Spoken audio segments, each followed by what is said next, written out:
So last week we were looking at resistance to change and how essentially we're quite resistant, we're quite stable in our identity. Our identity tends to go with us through life. We very, very seldom make dramatic shifts. Lots of secondary or cosmetic changes. Usually sort of we our middle, what is it, yeah? Our narrow waist and broad mind change places somewhere around the middle, and we change shape, but we don't change as a person. And we need to look a little bit more about that, because we live with the idea that we can change if we want to, and probably why most of us are here is because we want to live more fully. And the question is, does something have to change for me to live fully, or am I fighting against myself? Because if we're wanting to change and something deep within us is resisting change, we'll find an inner tension that just puts us at odds with ourselves, and probably makes us feel like we're not getting anywhere. It's like, what's the use? And last week we spoke a little bit about what do we tell ourselves when we want to get something or when we want to avoid something. And I want to pick that up because the driver within is what we tell ourselves. And often we're not aware of what we tell ourselves, but it has a profound influence on us. I mean, we might say, it's no use. Trying to change is no use. It never happens. Or they'll never like me. Or I've never been good enough. Or nobody cares. They're almost like themes within us. They're not things we necessarily are conscious of saying, but when they're there, they're almost like disempower us. What's the use of trying? They'll never hear me, or I'll never get it right, or it's never worked in the past, or I've tried to give up smoking 100 times and it's never worked. I don't smoke, but I've heard people really struggle, and so we all have things that we want to change, but what is our relationship with them, and how do we work with them? How do we relate to them? And tonight I want to look at a bit deeper down, because superficial things are quite easy to change. But deeper things, they're almost like they're so much part of the furniture, we don't know ourselves without them. So I'd like to pick up on a very good psychologist, Karen Horney, wrote a book called Inner Conflicts. And she's basically saying that the three types of people, and it's around blame, around guilt. And she was saying that the one group gives blame. The automatic reaction is to give blame. Something happens, whose fault is it? Somebody did it, somebody didn't do it. A second group takes blame. Whenever something goes wrong, oh, it's my fault. I'm not enough. I should have known better. Why didn't I? And the third group she mentions is one where there is no blame, there is no guilt. They're sort of psychopathic group, a much smaller group, but a group where they feel nothing. They will do something and they will be puzzled that people are distressed. So there's no sort of sense of guilt or consequence.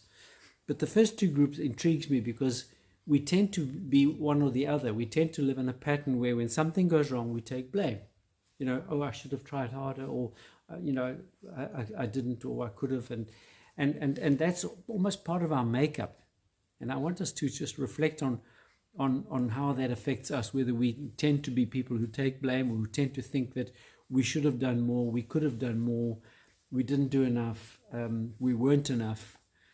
Whereas another group will just say, well, they didn't, and who, and blame comes automatically. It just comes out so quickly that there's no even consideration.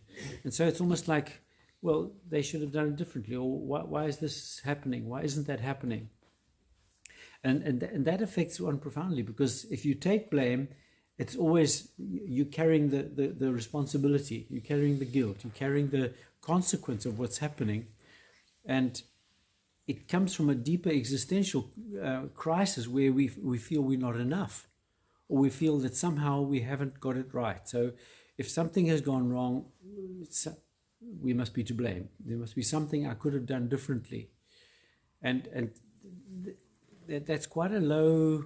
It It comes from a sense of low self-esteem, a sense of low self-worth, a sense of low self-competence, and a sort of almost like a sense of, well, I'm not okay. I'm not okay. You remember the book, I'm Okay, You're Okay? Mm-hmm. Well, that's the one which says, I'm not okay. Whereas the one that blames others, I'm okay, everybody else is not okay. So, who's to blame? And they'll always find somebody to blame and some way to spin it so that it looks like, well, somebody else. So in looking at patterns of resistance to change, when we pick up an attitude like one of those, attitudes are almost like the way we see, the way we interpret reality. So they're very resistant to changing because that's how it is. But, we have a set way of doing something. And when we're challenged, we think, well, that's me. And we can become quite protective of that pattern or resistant to, why isn't it like this? I always like my coffee hot, not whatever. So they're built-in resistance. So when we talk about change, what is change really? Is change really a superficial thing? Is it a fundamental change? Is it a picking up a different perspective? Because the way we've developed is almost like a whole pattern of events, of experiences that have brought us to a place. And that pattern is a very set pattern. And we were talking last week in the second session about the patterns that hold us in our framework. And remember, the first one I said was feelings, because feelings are historic, and we tend to make decisions based on feelings, whether we like them or not. And then the second thing I said is that assumptions tend to become beliefs. And so we've made assumptions all our life about certain things, and now they're solid beliefs. And so that's what we believe, and it's very difficult to change. The third thing was the narrative, the story we weave around those beliefs to justify the belief. Of all the possible memories we have, of all the possible events, we choose a narrow slice and create our life story out of that slice. So all our memories come out of that slice. We don't remember. Our mind blanks out other memories. They're all there. But our mind only holds together the ones that fit into our narrative. So you and a sibling will have a totally different life narrative. You'll see your own lives differently, and yet you'll have had most of the same memories. So we are shaping a self that then has brought us to where we are, and then we can ask we ask ourselves, well, how can I be different? Well, it really comes down to beginning to unpack what we've put in. We've built up this self. We've built up the self that we have for different reasons. And the question is now, can I unpack that? Am I willing to unpack that? Am I willing to have a look at that and say, well, can I do it differently? Can I interpret it differently? Can I let somebody else choose the pieces? What options do I have?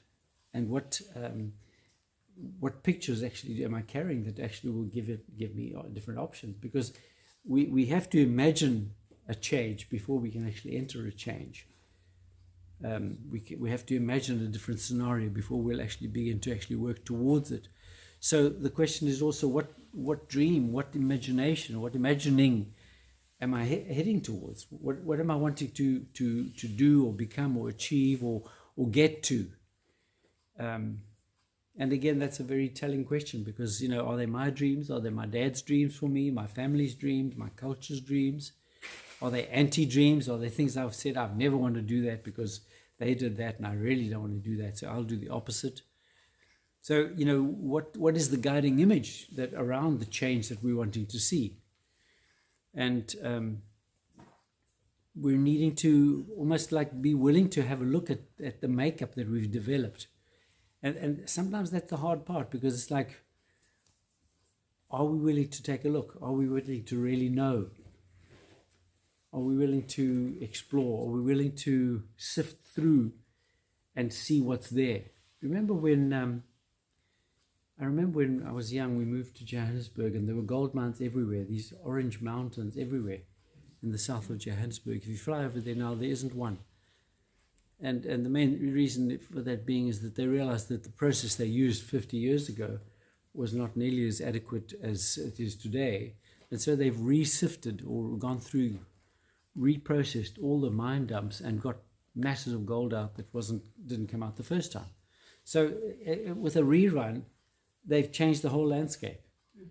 And for us too, with a rerun, we can change the whole landscape. And it's not a scary thing. It can be scary. Do I let go of myself? I think midlife is a real invitation to almost like start again. To almost like take everything apart. It's like an old vintage car. You take it to 100,000 pieces. My dad, I remember we stayed in a little semi-detached house in Johannesburg with no off-street parking, and my dad had this old Fiat, and he wanted to fix it. So he just took it apart in the pavement and went from one street to the other, the parts all along the pavement. And what if somebody steals one or two pieces? You won't ever get it together. Anyway, he got it together. But, are we prepared to take all the pieces apart and to see the ones that are rusty that need to be cleaned and changed? And we might come up with a totally different result. I think that's why midlife is a crisis, because it asks us tough questions. Because the things that were guiding images, the things that were givens when we are 20 and 30, are not the things that we are interested in when we are 40 and 50. And yet we seldom change the programming. And so no wonder life gets less and less rewarding, because we're still running on the principles that we had when we were at school and early 20s, reacting to whatever was pushing us then. And now we're totally different people. So it's like we almost need to backtrack and say, well, what about this and what about that? And start to open up and see what it is that we're really wanting to do. And that's, I think, what makes the second half of life viable or not viable. And by not viable, I mean a second half of life where you're just patching what happened in the first half. You're just holding it together, hoping to get to the end with enough resources to not go hungry, and sort of like hoping to hold it together, but we're not really thriving. We're not expanding. We're not becoming. We're often settling and reacting and settling down and sort of accommodating. And we need to ask ourselves those questions. Can I start a new career at 60? Can I start another new career at 80? And can I plan for it? I remember hearing about a person who started a new career at about 65, and then at 90 started making films, and he made brilliant films for 5 years before he died. And he was just innovative, and he was just growing, expanding. It was just a good story to read. So we almost need to look at our lives and say, well, what am I doing with it?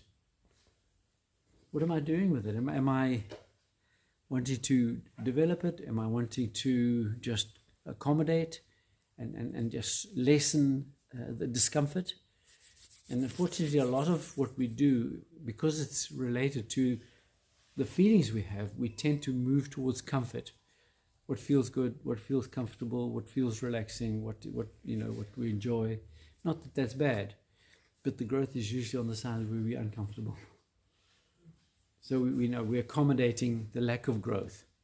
We're accommodating the loss of perspective and the loss of growth, development.